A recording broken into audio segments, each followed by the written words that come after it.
Good morning, folks. Did you see the battle that I had to engage in to make it the whole way from over there to here right now in order to do this episode this morning?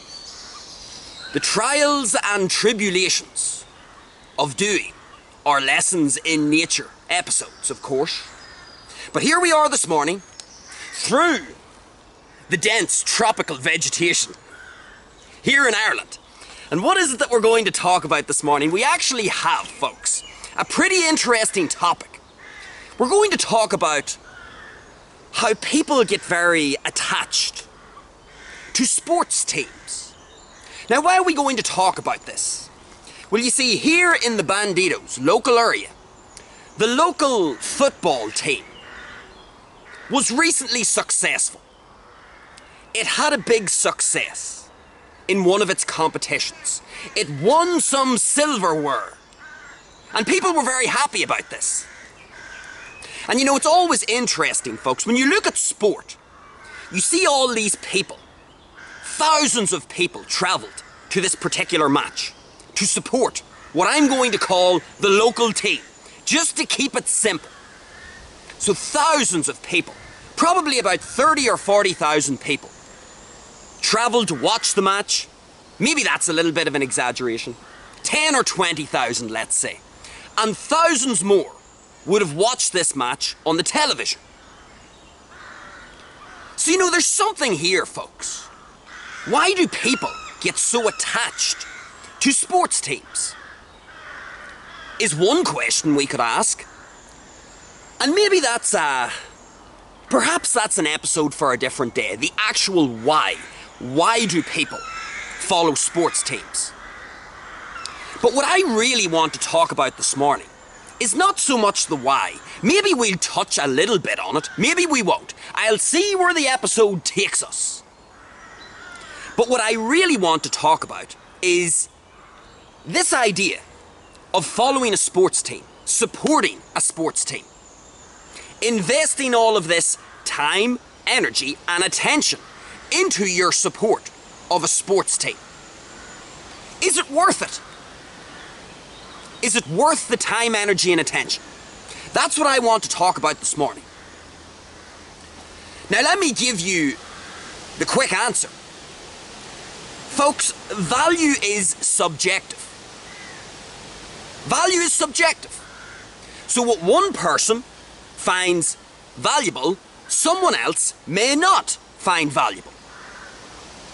So, when it comes to sports teams, if someone wants to invest their time, energy and attention into supporting and following this sports team all around the country and watching them play on television, then that person must value the activity of supporting the sports team. And who am I to say that that isn't a valuable use of their time, energy and attention?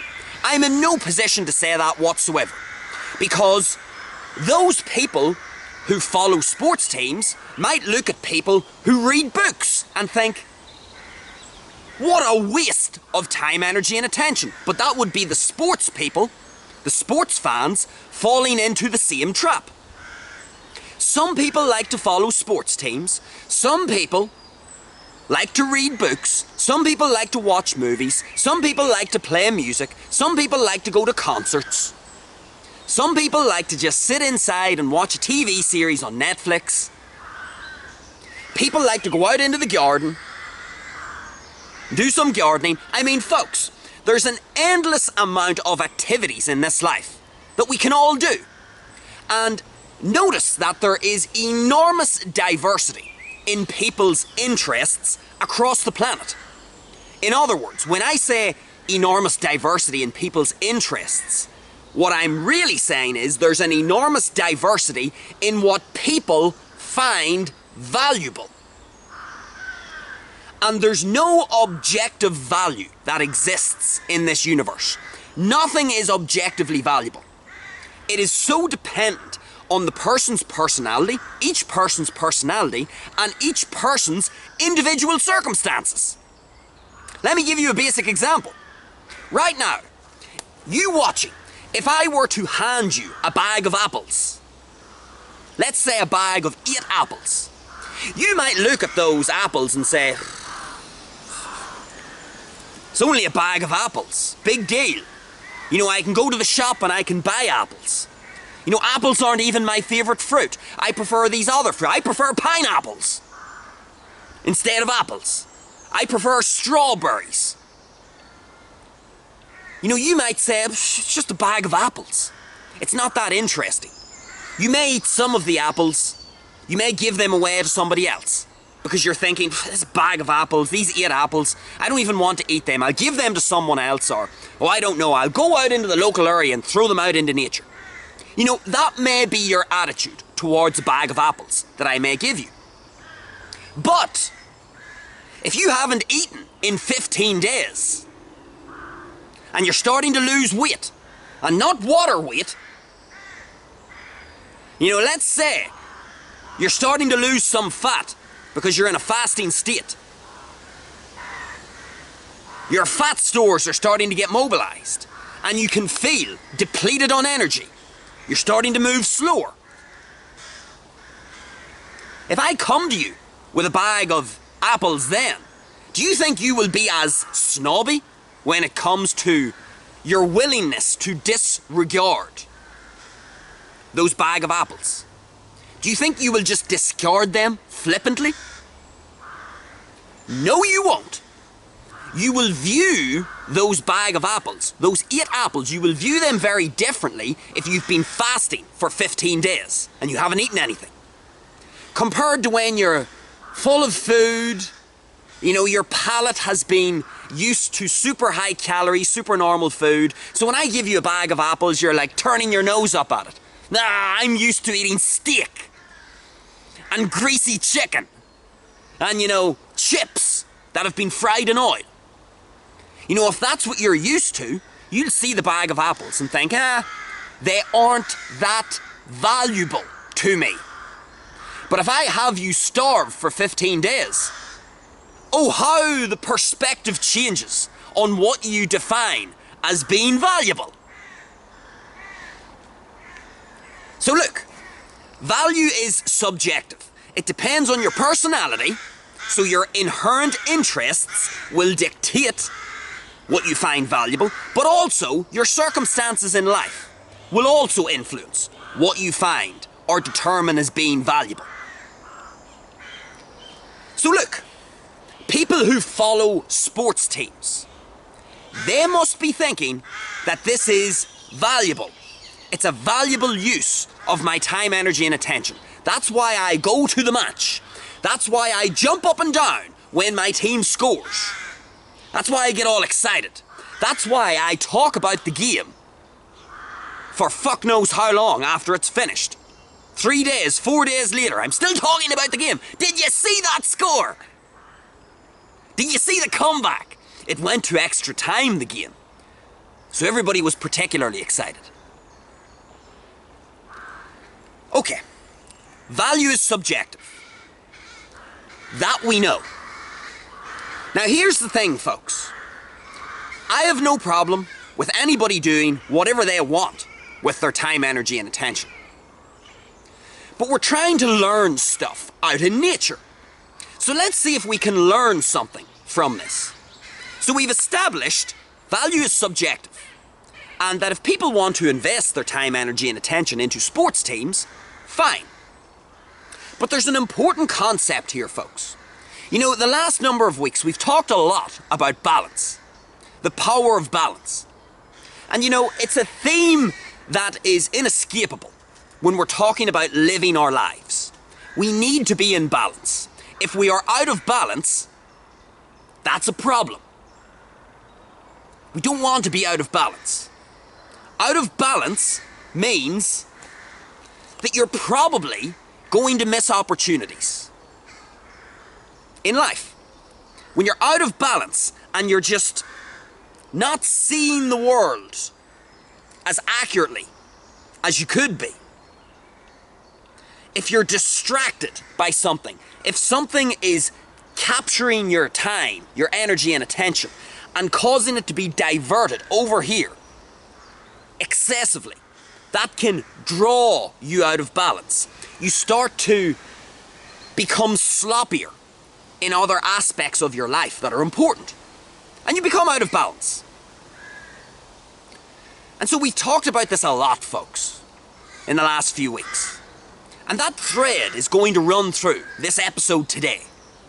Because what we all need to realize is when we are watching a sports team, when we are watching a concert, when we are listening to music, when we are watching a movie, when we are reading a book, when we watch a TV series, when we go on to social media in general and watch videos on YouTube, on Rumble, on X, on Instagram, on Facebook, on TikTok, when we do all of those things,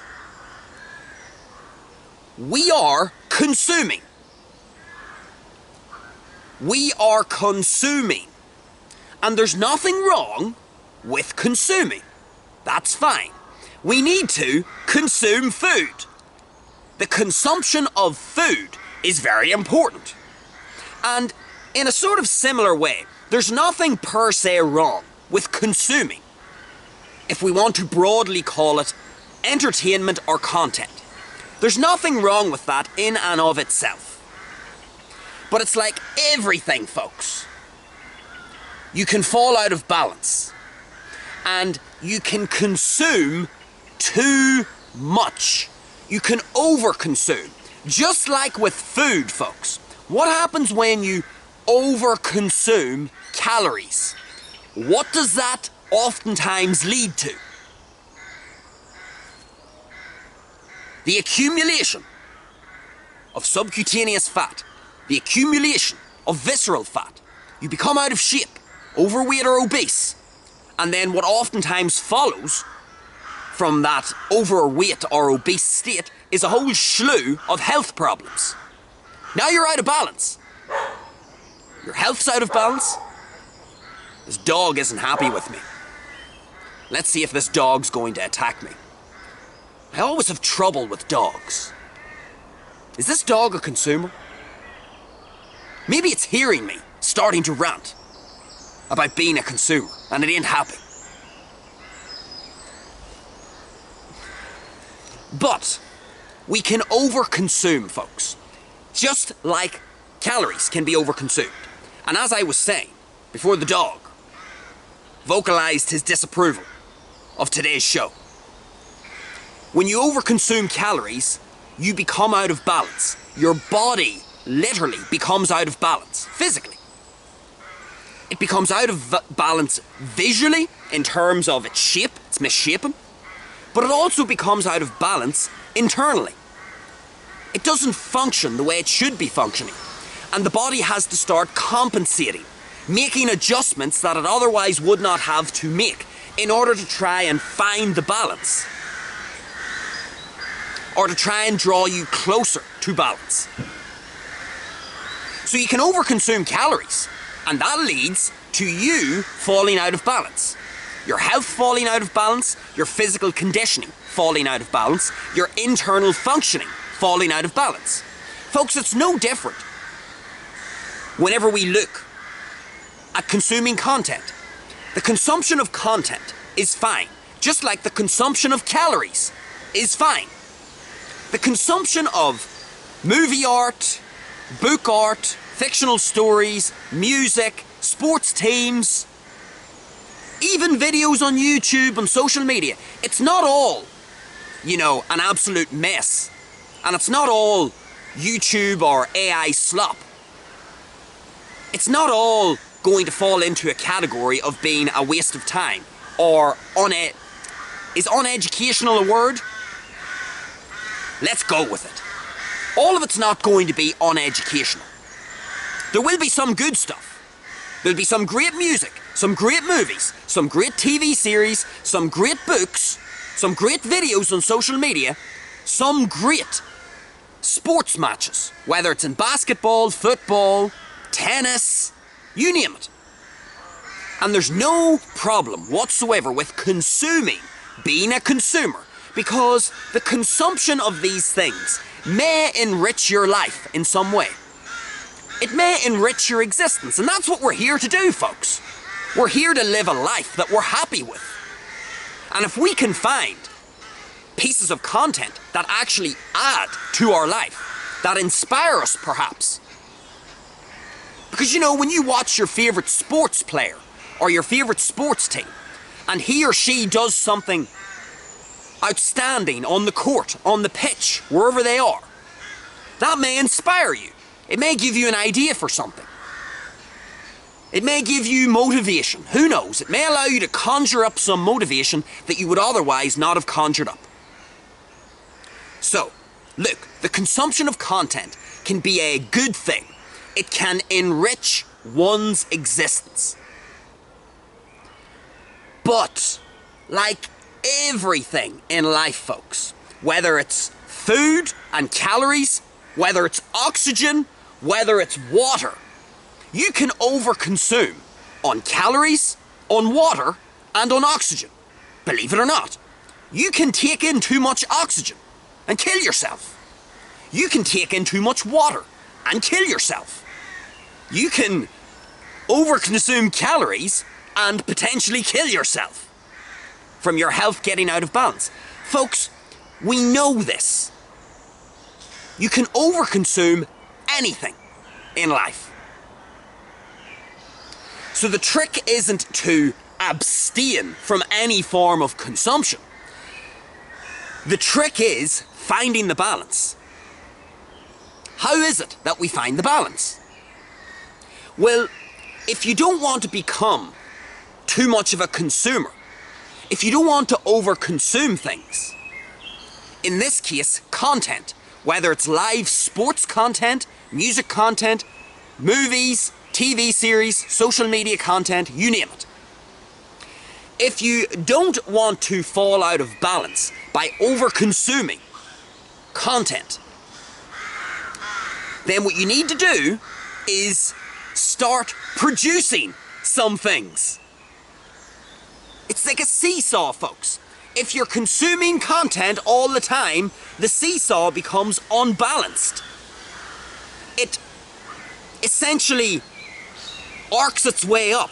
It points its way up towards the sky. It's not in balance. We wouldn't describe a seesaw like this, at this angle, in balance. So how do you get the seesaw back into balance? Well, in this case, if you're over-consuming, you will fall out of balance. But if you start to produce, we start to bring ourselves back into balance again. And that's the thing, folks. Nothing wrong with consuming content from your favourite sports team, going to the stadium, you know, getting together with all your friends, getting together with your community in the real world, and going and supporting a match, going and supporting your team, supporting your friends perhaps who are playing in the team. I don't know. If it's a local team, that may be applicable. Supporting your favourite player in the team. Whatever. All good, no problem. But what we don't want to do, folks, is fall out of balance, whereby we overconsume, whereby we become too much of a consumer. So the key here is, don't forget to either produce things in life or at least engage with a process that could potentially result in the production of something. In other words, be both a consumer and a producer, is what I'm saying. So let me give you some basic examples here. If you like watching your local sports team, or you like to watch some international sports team or sports athlete, okay, you're consuming their content, fine. What you can now do is you can go out into the real world and get involved with your own local sports team, and you can now form the content for some other person. You can produce entertainment for some other person on the sideline who has decided to come and watch your match at the local sports field or the local park. So that's now you consuming, you're watching your favourite sports team online, on the television, perhaps in person. You're being a consumer, but you're now getting inspired to take action because it's action that leads to producing things. You can't produce things without action.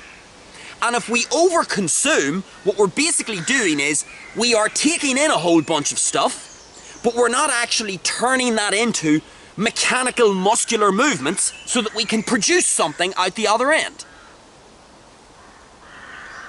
You know, put very crudely, folks, you know, when you eat food, when you consume food, it goes into your digestive tract, and then what happens?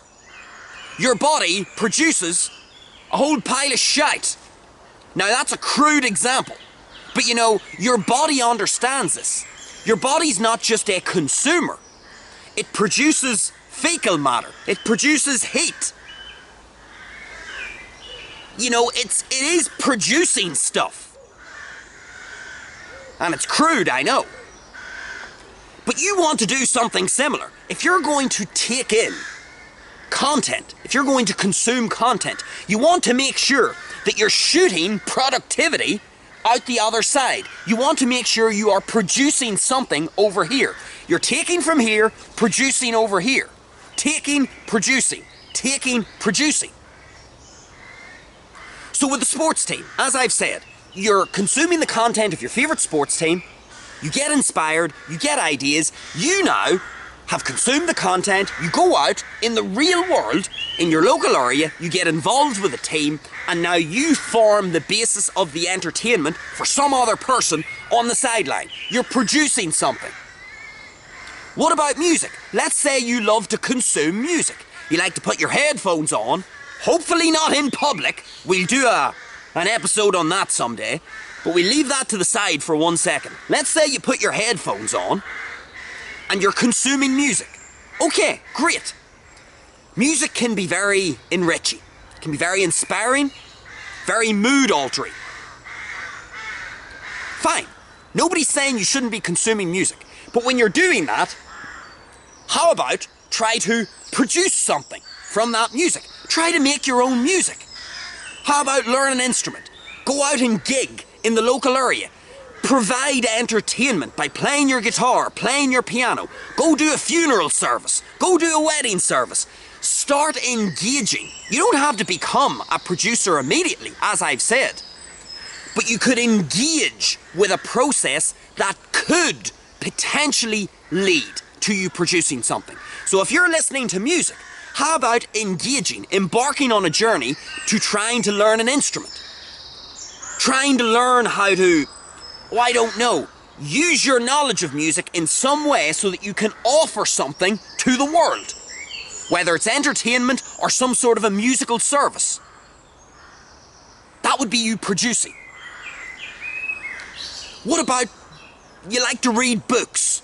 So again, you're consuming either the non-fictional or fictional story of some writer. Let's say fiction, because I'm writing a fictional book at the moment. So let's say you're reading some of your favourite fictional novels. Great. Well, when you read that, and you get inspired and you enjoy the consumption of the story, and it's enriched your life, you feel really good, you feel immersed in the world, fantastic. Now take that and produce something. Write a blog on the book. Summarise it. Do a YouTube video on it. Talk about it on Rumble. Talk about it on Instagram. Produce something. Use what it is that you've consumed to produce something out the other end. So see, I could keep going, folks. The point here is, if you're consuming content, no problem. But make sure you're in balance. How do you stay in balance? How do you make sure you don't overconsume so that you fall out of balance? How you do it is you become a producer as well as a consumer. Too many people in this world, folks, are consumers. They get stuck in a consuming spiral. And it gets them out of balance because they literally spend all day on their phone or staring at a screen or on some sort of a streaming platform, watching one TV series after the next, one movie after the next. That's out of balance. The act of consumption isn't a problem, but you're now out of balance. You've got no mechanical, muscular action. You're not actually taking action and producing something. You're not using your content that you're consuming to inspire you to produce something. That is how you stay in balance, folks. Don't fall out of balance by consuming too much. You need to always think. Let's bring it back to the sports team. The local sports team. Here where I live. Look at what I'm doing. I am not an avid follower of this sports team, but I'm aware of what they're doing, and I like when they win. Not because I'm a die-hard fan, but because it brings some energy to the town. It brings some enthusiasm. It brings some positivity. It's good. People are in good spirits. The mood is good. How could that not be a net benefit? So I like when the local sports team wins, because the town becomes more colourful. That's a good thing. And notice what I'm doing though. Although I didn't sit down and watch the match, you know, I read an article on it, so you could say I consumed, I took 4 or 5 minutes to read an article on the match, just to see how the match went, and as I was reading the article, what did I think to myself? I thought, alright, well, here I am, consuming a piece of content. It's an online article talking about the match. How could I produce something from this content?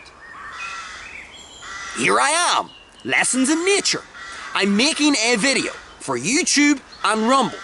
I'm taking my knowledge of what happened in the match. I'm taking what I read in the article, because remember, I didn't actually watch the match. So when I read this article, it sort of gave me a brief summary of how the match went, the ebbing and the flowing, who was ahead at what stage, who clawed back, the gap or the margin, so that it became level. How did it go in extra time? I read some of this in the article.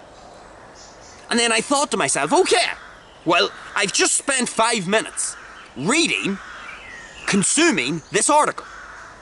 How can I produce something? How can I take what I've consumed and turn it into something useful? How can I take action and produce something that may be of value to other people in the world? So here I am, producing. I'm producing something. Now some people might say, well, what you've produced is a pile of shite. I didn't find it valuable. So someone on the other end of this video may say, well, that was a pile of shite. Okay, that's fine. But it's more the idea, the habit, acquiring this habit of being aware. Awareness. Oh, I'm consuming content. How could I produce something? Now, look, folks, every time I consume a piece of content, I don't always produce something. I don't want to be living my life completely paranoid and thinking that I'm always having to produce something. But I'm aware of it. So every time I consume something online, on a streaming platform, listen to music, read a book, I'm aware that I'm investing that time, energy, and attention into the act of consuming something. And my awareness at least has me thinking, how could I potentially turn what it is that I've consumed into something that could be produced broadly for other people, that may offer value to other people? And it's that awareness that stops me from falling out of balance. It stops me from swaying too far towards consumption. And so as a result, instead of my seesaw looking like this, it's more like this. And it oscillates. Sometimes it'll go up a wee bit, sometimes it'll go down a wee bit like this. But it'll never look like this. That's a very sharp angle. My seesaw will ebb and flow. It's never perfectly consistent. Sometimes I'll slightly overconsume. I'll maybe spend a little too long watching stuff or reading stuff. And then whenever that happens, it's like, okay, we're not taking enough action here. We're becoming a bit too much of a consumer. I can see my seesaw is getting a little bit lopsided. Let's bring it back into balance. How do we bring it back into the balance that it should be in? Start producing stuff. The only way you can produce stuff is to take action. That's why we talk so much, folks, on the show about actions always topping words. Take action. Start producing stuff. And don't be thinking that no matter what someone tells you, you'll hear people say, you shouldn't be consuming. Consumption, eliminate it from your life. Well, that's now just falling out of balance a different way. Consumption can be good. It can enrich our existence. But it can also fall out of balance. Always remember, folks, you have the potential. If your heart is still beating and you're able to breathe and still eat and you have a functioning body, you have the ability to produce. You have the ability to be a producer, to provide value and put it out into the world. Never forget that, and always maintain your balance.